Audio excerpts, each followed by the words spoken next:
一个我妈做的菜包，香菇、青菜，一点小香肠，所以它其实不完全算是个蔬菜包。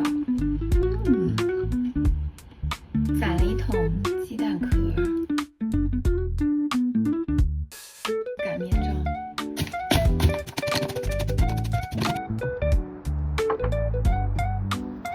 我先来装饰一下这个包，用了一段时间，觉得还是非常实用，但是也稍微有点硬。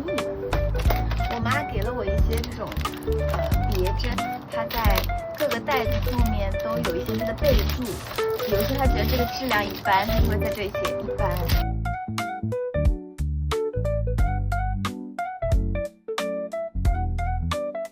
开个音乐。